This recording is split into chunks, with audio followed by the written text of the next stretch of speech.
बताऊंगी एक बार लेक्चर हो जाने दो। Yes, see what we are going to do today, last important part जो मैंने आपको बोला था, that is types of perquisites. Okay, again ये परक्विजिट्स का क्वेश्चन, ये जो भी मैंने कल आपको पेंशन का प्रोविडेंट फंड का दिया था, या ये टाइप्स ऑफ परक्विजिट्स है, ये मैं डालने वाली हूँ आपके इसमें गूगल क्लासरूम में। सो वहां पे भी आप उसको देख सकते हो, जरूरी नहीं है आप उसको लिखते रहो, no need for all that. See what is this types of perquisites. अब इसके ऊपर आपको क्वेश्चन आता है सीधा सीधा 5 मार्क्स का। ओके, थियरी क्वेश्चन आता है या शॉर्ट नोट आता है, जिसमें स्टूडेंट्स आराम से आप स्कोर कर सकते हो if you can write it properly. और वैसे भी आपको ये अगर प्रोफेशनल एग्जाम CA/VA के लिए बैठ रहे हो तो वहां पे तो ये कंपलसरी है to understand and to calculate. लेकिन आपको फिलहाल TY/BCom के सिलेबस में इसका कैलकुलेशन नहीं है, खाली आपको ये कैटेगरीज याद रखनी है फॉर TY/BCom पर्पस। ओके, उसका कैलकुलेशन आपको ब्रैकेट में दिया रहता है। अब चलो हम लोग शुरू करते हैं परक्विजिट्स से। पहले बताओ मुझे, परक्विजिट्स हम लोगों ने पहले किया था, परक्विजिट्स का मतलब क्या है? परक्विजिट्स का मतलब है benefit in kind, extra benefit in kind. For example college principal को सैलरी मिलती है 2-2 लाख रुपए, ठीक है, उसके बाद उसको एक्स्ट्रा बेनिफिट्स मिलते हैं। एक्स्ट्रा बेनिफिट्स मतलब जैसे रहने के लिए जगह, एक फ्लैट दे दिया, AC फ्लैट फर्निश्ड फुल्ली, वहां पे काम के नौकर माली सब रख दिया, कार दे दिया to and fro the college. अगर आप बिजनेस स्कूल्स देखोगे ना, B स्कूल्स जो MBA वगैरह कराते हैं, वहां पे they give all these facilities to the principals को ये सब फैसिलिटीज वहां पे कॉमनली दी जाती हैं। Okay, so this is what we say, these are extra benefits. अगर ये सब चीजें आप देखते हो, लोग जो जॉब करते हैं उनको पटेल लो प्राइस के कूपन्स मिलते हैं। ओके, ये जो भी एक्स्ट्रा फैसिलिटीज कहते हैं इनको, जो भी ये एक्स्ट्रा फैसिलिटीज है क्यों दी जा रही है? ताकि हमारे एम्प्लॉयज हैप्पी रहें। आप एम्प्लॉयज को लगना चाहिए कि कंपनी मुझे कुछ स्पेशल दे रही है। सो वो special extra benefit in kind, that is called as perquisites. लेकिन मुझे बताओ, जिस पर्सन की 2 लाख सैलरी है, क्या वो ड्राइवर अपॉइंट नहीं कर सकता है? क्या वो कार नहीं ले सकता है? क्या वो घर नहीं ले सकता है? ऑफ कोर्स ले सकता है। तो फिर उसको सब देने की क्या जरूरत है? ये एक्स्ट्रा बेनिफिट्स उसको क्यों दिए जाते हैं? कंपनी तो अपना नाम कर लेती है, ओके, अपने नाम के लिए देती है कि हमारा गुडविल होना चाहिए कि ये कंपनी बहुत अच्छी है, सैलरी के जगह पे इंसेंटिव्स बहुत ज्यादा मिलते हैं। ओके, लेकिन ये बेनिफिट्स जो हैं, ये एक तरीका है टैक्स बचाने का। सामने वाले को आप 3 लाख सैलरी नहीं देके 2 लाख सैलरी देते हो और बाकी 1 लाख के परक्विजिट्स देते हो, ताकि उसके ऊपर ज्यादा टैक्स ना लगे और आपकी कंपनी भी ज्यादा आंखों में नहीं आए कि 3 लाख रुपया पर मंथ सैलरी। अगर आपको मालूम है तो MBAs जो हैं, बेस्ट MBAs, IIM अहमदाबाद वगैरह के जो MBAs है, उनका एनुअल सैलरीज हर साल न्यूज़पेपर में आता है। कैंपस प्लेसमेंट में उनको अरबों में पैसे मिलते हैं। ओके, डॉलर्स में दे गिव सैलरीज, कंपनीज जो उनको अपॉइंट करती हैं डॉलर्स में हाईएस्ट पेमेंट्स उनको दी जाती हैं। सो कंपनी का नाम होता है और कंपनी अपने रिकॉर्ड के लिए ये सब करती है, लेकिन इसका मतलब इनकम टैक्स या गवर्नमेंट नुकसान सहेगी ऐसा तो नहीं होगा ना। ओके, सो गवर्नमेंट क्या करती है, इनकम टैक्स डिपार्टमेंट क्या करता है, आपके परक्विजिट्स का वैल्यूएशन करता है, ठीक है, वैल्यू करता है उनको। सो कौन से परक्विजिट्स की क्या वैल्यू होती है, क्या परक्विजिट्स सभी के लिए टैक्सेबल होते हैं? तो ये आंसर है आपका। I hope the screen is very clear to you. See, these are types of perquisites. Perquisites are divided into 3 broad categories. 3 broad categories दी हुई हैं। सबसे पहला दिया हुआ है perquisites taxable in case of all the employees. Second is perquisites exempt from tax in case of all the employees. And number 3 is perquisites taxable only in the hands of specified employees.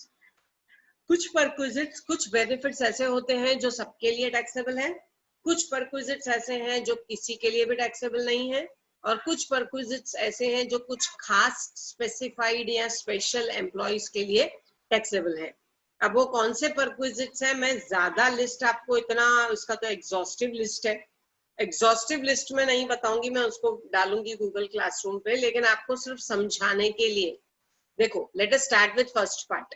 First part में देखो आता है perquisites which are taxable for all the employees.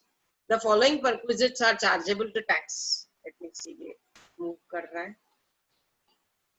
Again this is the screenshot placed, actually screenshot निकाल के paste, cutting pasting किया हुआ है, so may find it difficult. Okay, लेकिन प्रॉपरली वर्क कर रहा है, नो प्रॉब्लम।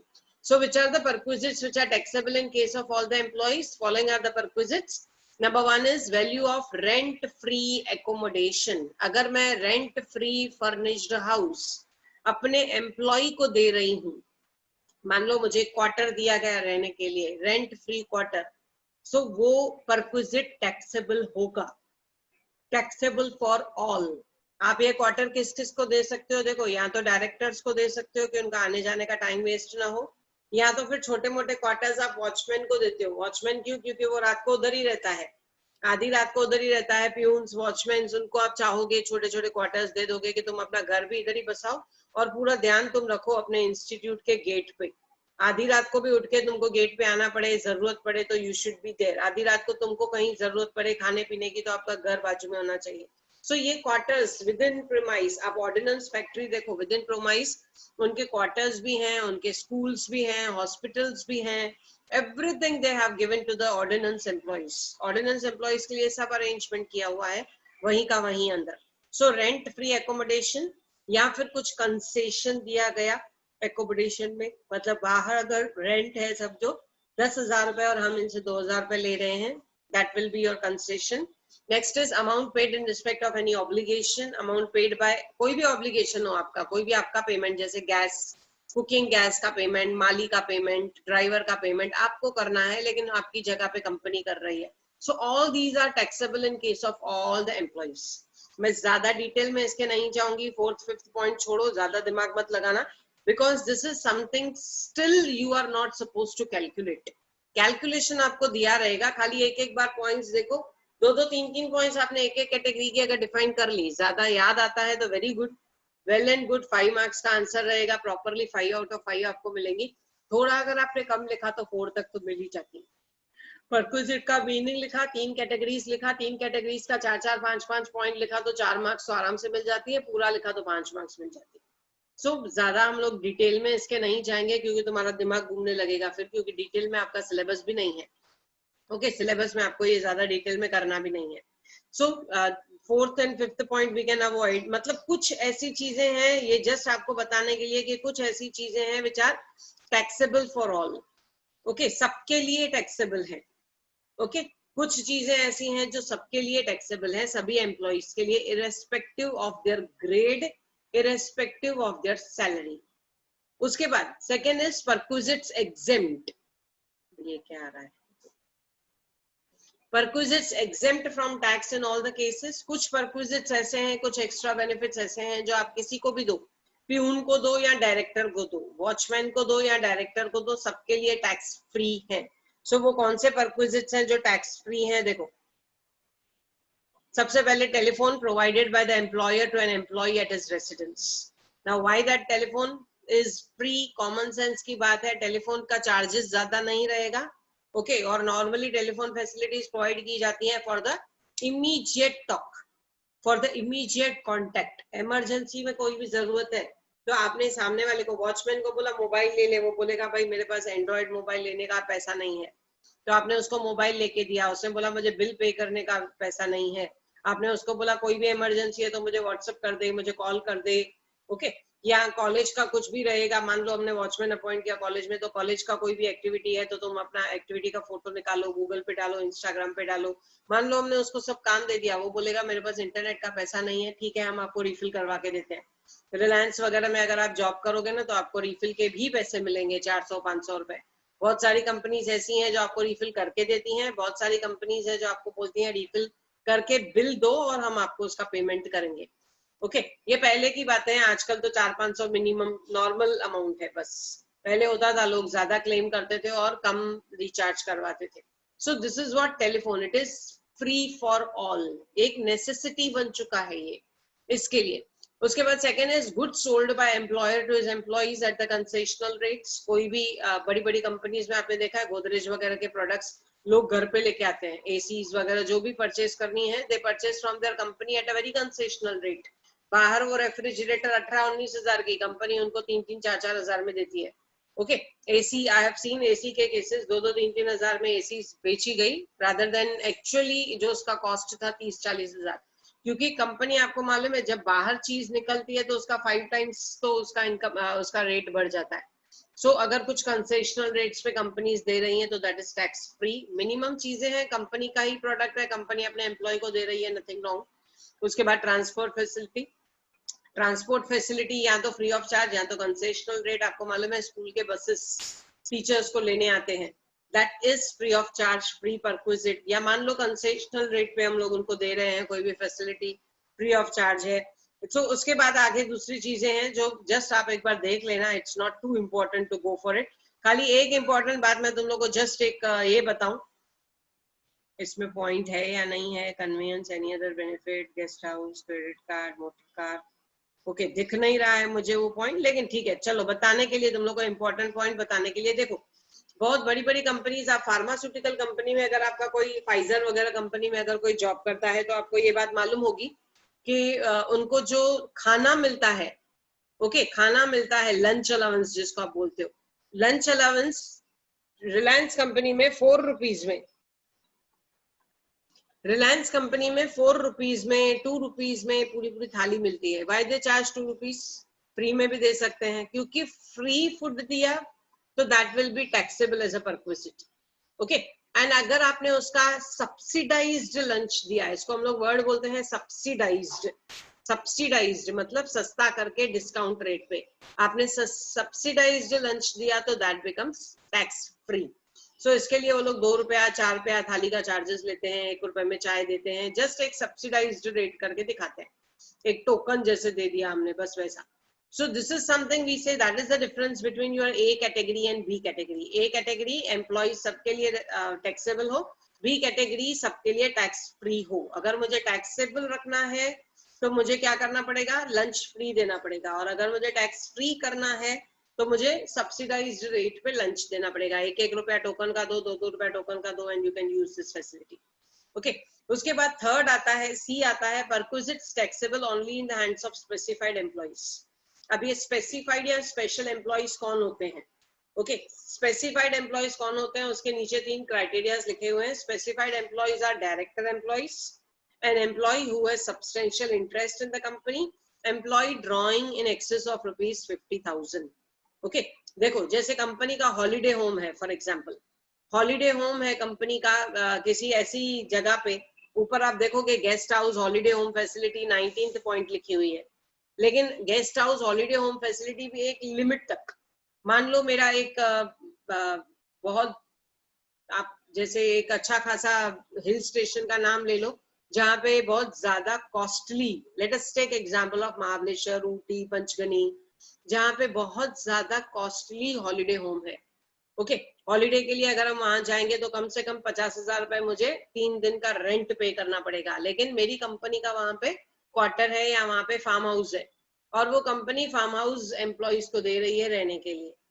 ठीक है, फार्म हाउस एम्प्लॉइज को दे रही है रहने के लिए, हम लोगों ने अप्लाई किया, it's not actually given for the facility, given for the rent और समथिंग, वहां पे ऐसे ही फार्म हाउस या प्रॉपर्टी करके लिया हुआ है, लेकिन आपने ये सोचा कि चलो मैं इसी कंपनी का एम्प्लॉय हूँ। Let us take example of Reliance. Reliance का मान लो महाबलेश्वर में एक अच्छा खासा या पंचगनी में एक अच्छा खासा एक हॉलीडे होम बना हुआ है, फार्म हाउस लिया हुआ है।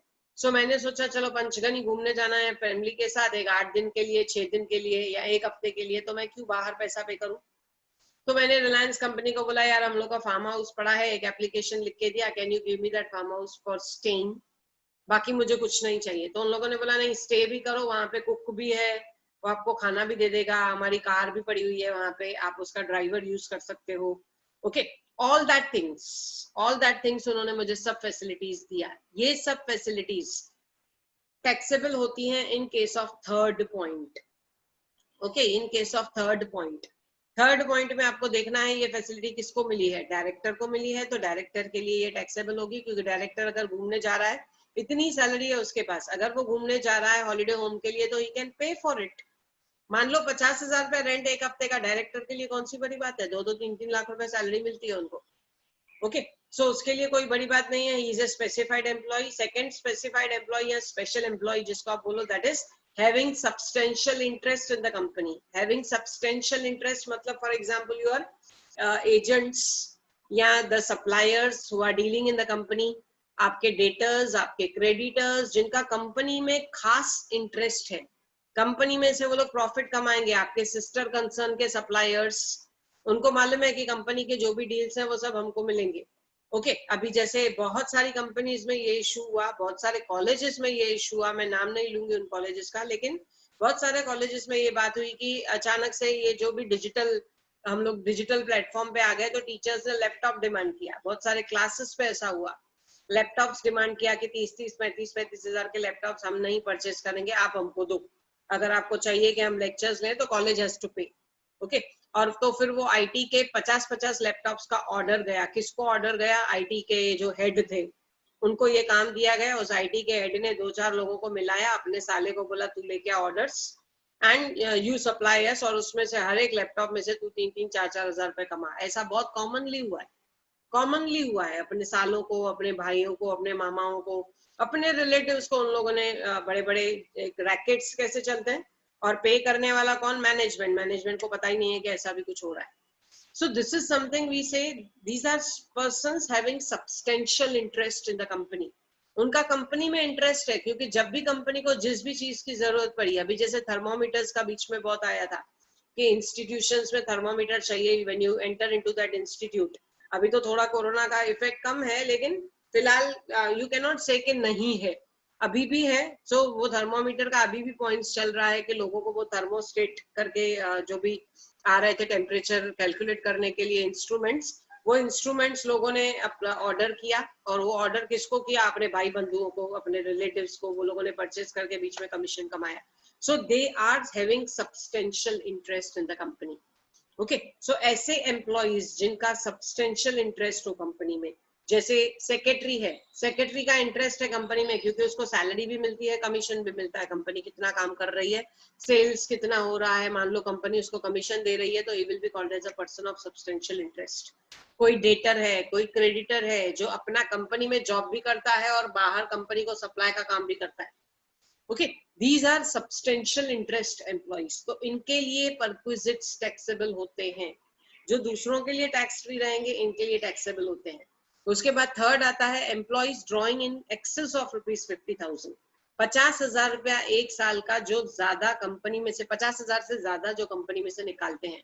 कैसे निकालते हैं, मे बी सैलरी के फॉर्म में, मे बी वेजेस के फॉर्म में, may be payment of bills के नाम पे। सो 50,000 तक अगर मेरा डीलिंग है, अब देखो ये क्यों 50,000 का अमाउंट फिक्स किया गया है, 50,000 साल का मतलब पर मंथ 4,000, एक 4,000 या 4,500, एक राउंड फिगर हम लोग पकड़ते हैं, मान लो 4,500 रुपए, 4,500 रुपए। मुझे बताओ एक प्यून, मान लो let us take an example, एक प्यून है जिसकी सैलरी 3,500-4,000 है, ठीक है, 3,500-4,000 है। जैसे कॉलेज में मौसियां हैं, अगर उनको मान लो हॉलीडे होम जाना है या कंपनी का कोई भी बेनिफिट उठाना है, किसी उनके फ्लैट में रहना है, कोई उनकी कार किसी पर्पस के लिए यूज करनी है, आप उनको बोलोगे this is perquisite, this is taxable, वो बेचारा गरीब आदमी तो मर जाएगा, राइट। समझो किसी के बेटी की शादी है या कुछ ऐसा फार्म हाउस उनको चाहिए फॉर अ पर्टिकुलर स्टे, घूमने जाना है उसके लिए चाहिए, जो भी, अगर आप उनके ऊपर चार्ज करोगे टैक्स तो वो बेचारे कहाँ से पे करेंगे। सो दिस इज समथिंग, उनको हमने अगर ये एक्स्ट्रा बेनिफिट बोल दिया तो इसके लिए हम उसको एक्स्ट्रा बेनिफिट नहीं बोलेंगे, फ्री बेनिफिट बोलेंगे, फ्री परक्विजिट बोलेंगे। किसको, जिसको, जो कंपनी में से ड्रॉ कर रहा है 50,000 से ज्यादा। ओके जो कंपनी में से ड्रॉ कर रहा है 50,000 से ज्यादा, प्लीज रिमेम्बर 50,000 से ज्यादा जो ड्रॉ कर रहा है। So these are perquisites.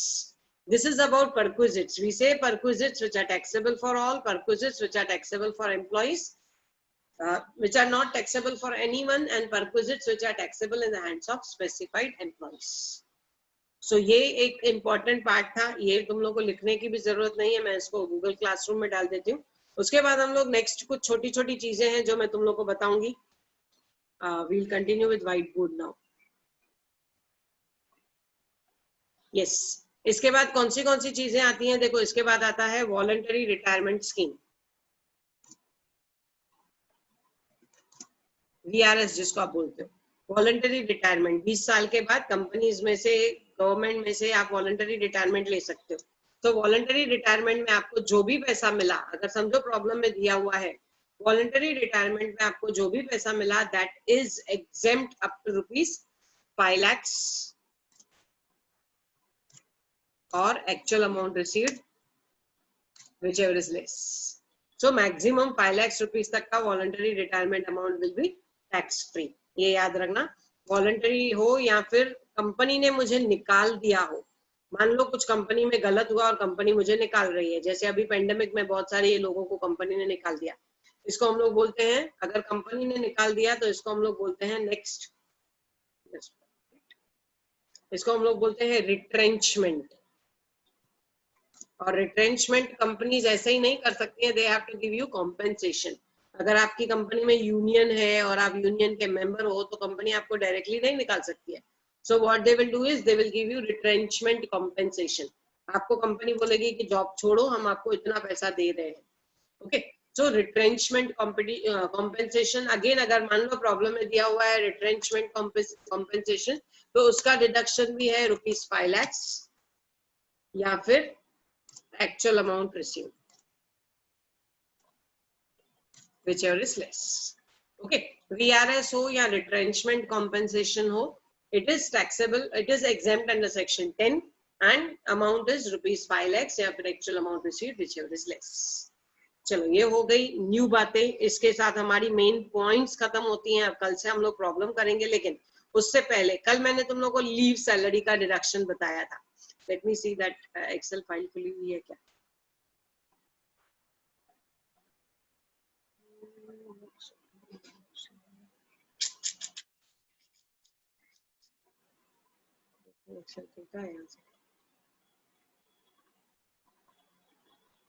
Will be wasting time, छोड़ो, तुम लोगों को मेन बात बता देती हूँ। अभी तुम लोगों को कल मैंने जो लीव सैलरी बताया था, लीव सैलरी में मैंने आपको बताया था 4 डिडक्शंस। ठीक है, 4 डिडक्शंस कौन से बताए थे लीव सैलरी के। एक डिडक्शन में मिस्टेक हो गई है, वो सब तुम लोग नोट कर लेना। लीव सैलरी जो मैंने तुम लोग को बताया था 10 डेज, ओके, 1 साल का 10 days amount credited as earned leave, right. ये हम लोगों ने पॉइंट डाला था ना, क्रेडिट नंबर ऑफ लीव्स या number of days in the credit of employ. ठीक है, वहां पे हम लोगों ने लिखा था ना 10 दिन 1 साल का, आपने जितने साल जॉब किया। मैंने आपको एग्जांपल भी बताया था 30 days into 10 days per year. वो इस साल 10 डेज पर ईयर नहीं है, अब it is counted as 30 days per year per annum, जिसको आप बोलो। ठीक है, सो 30 डेज कर देना उसको, बाकी आपका सेम है। ओके, 3 लाख भी सेम है, एक्चुअल अमाउंट रिसीट भी सेम है, 10 मंथ्स एवरेज सैलरी भी सेम है। अगर आपको याद है तो कल हम लोगों ने ये सब पॉइंट्स की हुई थी, 10 months salary, 10 months average salary.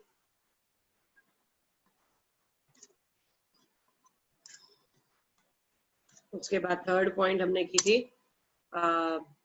Actual amount received,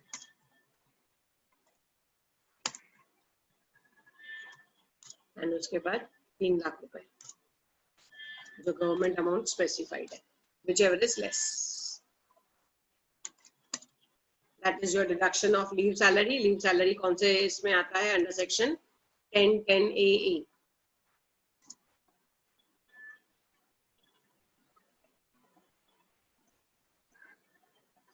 So this we have done yesterday, खाली आपको 10 डेज की जगह पे उसको 30 डेज करके कंसिडर करके चलना है।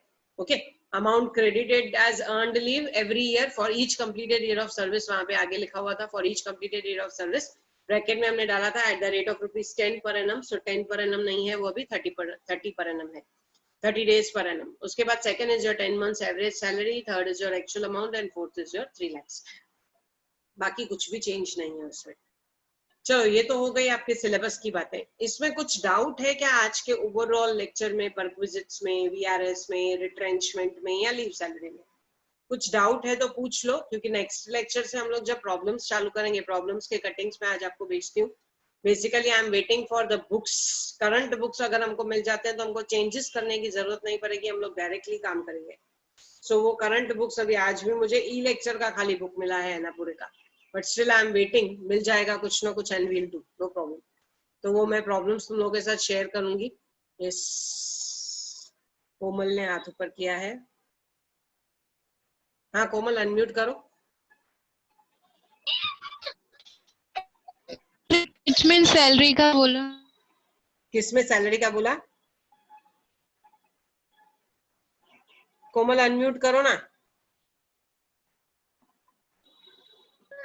मैम रिट्रेसमेंट कंपनसेशन जो है ना वो एक बार एक्सप्लेन करना। हाँ okay, retrenchment compensation. C what is retrenchment compensation? Retrench करना, रिट्रेंच करना मतलब निकाल देना, कॉन्ट्रैक्ट से खत्म होने से पहले निकाल देना। आपको मालूम है नॉर्मली 3 महीने का नोटिस होता है, लेकिन बहुत सारी कंपनीज ऐसी होती हैं जो वो नोटिस का क्लॉज ही नहीं डालती हैं, आपको डायरेक्टली निकाल देती हैं। अब आप सालों से कंपनी में जॉब कर रहे हो, एक दिन अचानक आपको कंपनी बोलती है कि ये प्रोडक्ट नहीं चल रहा है या पेंडेमिक में हमको प्रॉफिट नहीं हो रहा है इसलिए हम आपको निकाल रहे हैं।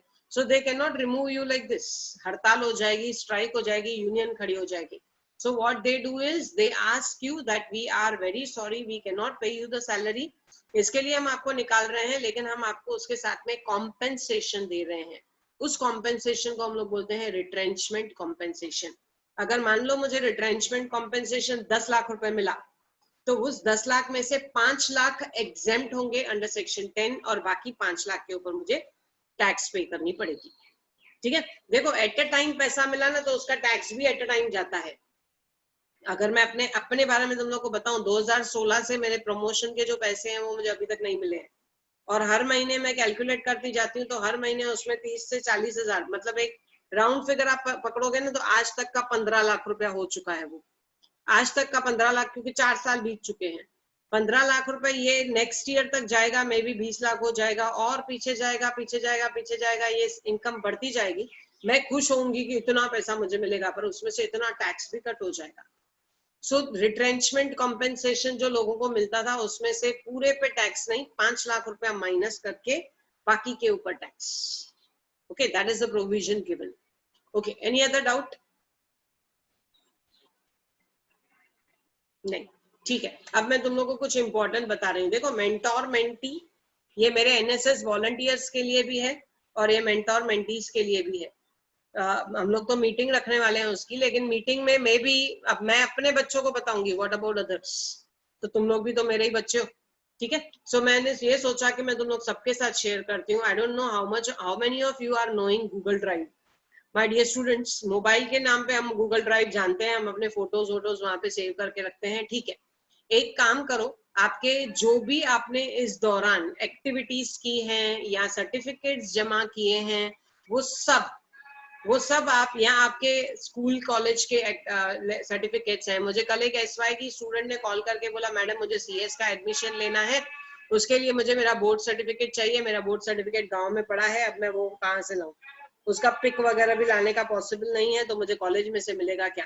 गाँव में घर बंद पड़ा है। सो ऐसे केसेस में आप क्या कर सकते हो? देखो, गूगल ड्राइव, लेकिन ऐसा गूगल ड्राइव, एक जीमेल क्रिएट करो जो जीमेल सिर्फ आप जानते हो। It is not there on the mobile. Just I would like to show you, मैंने इसके लिए सब ओपन करके रखा हुआ है। एक मिनट, स्टॉप शेयर और शेयर स्क्रीन। यस, मैंने ये सब ओपन करके रखा हुआ है आपको बताने के लिए कि प्लीज एक ऐसा जीमेल क्रिएट करो जो सिर्फ आपके लिए यूजफुल है। ओके, और इसको आप ये कर दोगे, मोबाइल में सिंक नहीं करोगे। मोबाइल में सिंक किया ना तो उसमें से कुछ भी चोरी होने के चांसेस है। आजकल साइबर सिक्योरिटी बहुत साइबर इश्यूज चल रहे हैं, साइबर क्राइम बहुत चल रहा है। सो तुम लोग क्या करोगे, एक सिंपल सा जीमेल जो आप सिर्फ लैपटॉप पीसी उस पर लगाओ, ठीक है। अब इस जीमेल में आपको मालूम है यहाँ पे एप्स है, यहाँ पे या यहाँ पे भी मैं तुम लोग को दिखाऊं, ये जो 9 डॉट्स दिख रहे हैं, ओके, ये जो 9 डॉट्स दिख रहे हैं, इस 9 डॉट्स में आप जाओगे तो आपको यहाँ पे ड्राइव मिलेगा। उस ड्राइव में आप ये सब चीजें अपलोड करते जाओ, ओके। उस ड्राइव में आप ये सब चीजें अपलोड करते जाओ, whatever you have done, your activities, और दूसरी बात, ये मैं तुम लोग को क्यों बता रही हूँ, आपके एक्टिविटीज, आपके सर्टिफिकेट्स, ये सब उस ड्राइव में डालते जाओ, ओके। अब जब ड्राइव में डालते हो तो उसका लिंक आता है, उसको अगर आप राइट लेफ्ट क्लिक करोगे, ये जो भी मेरे ये है, कल मैंने जैसे एसवाई कॉमर्स का लेक्चर लिया, आप देख सकते हो, ये लेक्चर का रिकॉर्डिंग है यहाँ पे, ठीक है। अब मैं जैसे ही उसको लेफ्ट क्लिक करती हूँ तो मुझे यहाँ पे लिंक आता है, गेट शेयरेबल लिंक। सो वो लिंक आप कहीं भी अपना सेव करके रख सकते हो, मतलब आपको जब भी जरूरत पड़े इस ड्राइव पे सब चीजें डाल दो, और जब भी जरूरत पड़े आप किसी के साथ शेयर करना चाहो आप शेयर कर सकते हो। ये दिमाग में बात क्यों आई मेरे, because many of us we are not using it. कुछ लोग उसको खाली मोबाइल ड्राइव करके यूज करते हैं, मोबाइल पे Google drive, only for putting your photos and all. Mobile पे ये जीमेल नहीं चाहिए, याद रखना। कभी मोबाइल गुम हो गया तो आपके इंपॉर्टेंट डॉक्यूमेंट्स आप 10th 12th सब मार्कशीट अगर डाल के रखते हो, किसी के भी हाथ में आ जाएंगे। मेरे इस ड्राइव पे आपको सिर्फ कॉमन चीजें मिलेंगी, रिकॉर्डिंग्स बोलो एंड व्हाट नॉट, लेकिन मेरा कुछ माइक्रोसॉफ्ट अकाउंट्स हैं, कुछ ऐसे मेरे जीमेल्स जहां पे मैंने अपनी सब इंपॉर्टेंट डॉक्यूमेंट्स डाल के रखे हैं, जो मैं कहीं भी ओपन अप नहीं करती हूँ। क्यों नहीं ओपन करती हूँ? बिकॉज आई नो पीएचडी की फाइल्स मेरी वहां पे हैं, जो कभी भी कैसे भी चोरी हो सकती हैं। देखो चोरी वहां से भी हो सकती है, लेकिन वो एक एक्सट्रीम है। अगर आप उसको नॉर्मल यूज करते हो तो वो कोई भी चोरी कर सकता है। इसके लिए प्लीज एक ऐसा ड्राइव बनाओ। कल क्यों ये मेरे दिमाग में बात आई, सेकेंड पॉइंट मैं तुम लोग को बता रही हूँ उससे रिलेटेड। लाइब्रेरी का एक एक्टिविटी था, कंपटीशन था, जिसका कल प्राइजेस डिक्लेयर होगा। लाइब्रेरियंस के लिए था, आप लोगों के लिए नहीं था, वो लाइब्रेरियंस के लिए था। लाइब्रेरियंस में एक पर्सन ने क्या किया, एक कॉलेज का लाइब्रेरियन था, भिवंडी का या कहीं का तो कॉलेज का लाइब्रेरियन था, उसने अपना यूट्यूब लिंक दे दिया और उसने लिखा इसमें मेरे 200 सर्टिफिकेट जमा है जो मैंने लॉकडाउन के टाइम पे जमा किए हैं। तब हम लोग को मजाक लगा, हम लोग हंस रहे थे कि क्या पागल है, उसने लॉकडाउन में खाली यही काम किया है और उसने कंपटीशन में ये बताया है और उसने अपना लिंक भी दिया है। जब हम लोग उसके लिंक पे गए तो उसके लिंक पे पूरे सर्टिफिकेट्स बड़े हुए हैं।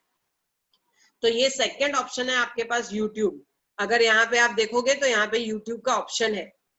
जैसे ही मैं इस ऑप्शन को क्लिक करती हूँ मेरा यूट्यूब चैनल ओपन हो जाता है। ठीक है, तो आप अपना एक यूट्यूब चैनल बना लो, इसी बहाने तुम लोग डिजिटल हो जाओगे। Please understand. ये देखो, ये मेरा यूट्यूब चैनल है, यहाँ पे आप देख सकते हो। Let's close this. अब वापस मुझे पीछे जाना पड़ेगा क्या? रुको, stop video. I am stopping my video. हाँ, तुम लोग मेन चीज देखो। देखो दिस इज माय चैनल, यहाँ पे मेरा फोटो वोटो डाला हुआ है, यहाँ पे मेरे वीडियोस डाले हुए हैं। यहाँ पे अगर मैं तुम लोग को होम में दिखाऊं तो मैंने कौन से वीडियोस डाले हैं, एवरीथिंग इज शोन देयर। सो वहां पे आप अपने लिंक्स डाल सकते हो, अपने लिंक्स डालो, आपके जो भी अचीवमेंट्स किए हुए हैं, जो भी चीजें बनाई हुई हैं। अब मैं ये तुम लोगों को क्यों बता रही हूँ, देखो मैं ये सोच रही थी आज के मैं अपने एनएसएस के स्टूडेंट्स को बोलूंगी। ठीक है, I am stopping this share now. मैं अपने एनएसएस के स्टूडेंट्स को बोलूंगी कि जितना हो सके इस बार एनएसएस का सब, क्योंकि सब जगह पे सब चीजें डिजिटल हो गई, तो एनएसएस भी डिजिटल हो गया, उनका रजिस्ट्रेशन डिजिटल है, सब कुछ डिजिटल है अभी। तो वो जो भी करेंगे, उनकी एक्टिविटीज, उनको ऐप देने वाले हैं इस बार यूनिवर्सिटी वाले, उस ऐप में उनको अपलोड करना है। अब वो एक्टिविटीज मैं डालने वाली हूँ और मीटिंग भी रखने वाली हूँ। मैं स्टूडेंट्स को बता रही हूँ कि देखो अभी आप घर पे बैठे हो ना, पता चलेगा सितंबर या अक्टूबर से सब नॉर्मल हो गया, बाहर जाना पड़ेगा। बाहर जाके मैं अगर एक्टिविटी करके फोटो निकालूं, मेरे लिए तकलीफ का काम है, खर्चा, टाइम वेस्ट। अभी अगर मुझे चांस मिलता है, अभी जैसे 8 to 15 उनका स्वच्छता वीक चल रहा है, सो उसमें मैंने कल ग्रुप पे डाला, तुम लोग पोस्टर्स बनाओ, वीडियोस बनाओ, फटाफट ये सब चीजें बना के उस लिंक पे डालते जाओ, तो तुम्हारे पास वो रिपोजिटरी रहेगी, मतलब एक खजाना रहेगा कि तुमने क्या क्या किया है। और जब भी वो ऐप डेवलप होगा, उस ऐप में आप उसको अपलोड कर सकते हो विदाउट रिमेम्बरिंग कि तुमने क्या किया था उस टाइम पे। मतलब जितना हो सके ना डिजिटल प्लेटफॉर्म पे अपना एग्जिस्टेंस दिखाओ, क्योंकि सब डिजिटल होने वाला है। कल को जॉब के लिए भी जाओगे ना तो वो लोग तुमसे तुम्हारा डिजिटल प्रेजेंस पूछेंगे। So you can show them कि I have this YouTube channel, मैंने उस पर ये बनाया है। एक बार तुम चैनल शुरू तो करो, बेसिक चीजों के लिए शुरू करो कि मेरी जरूरत खाली सर्टिफिकेट्स के लिए है, लेकिन बाद में धीरे धीरे, लेट मी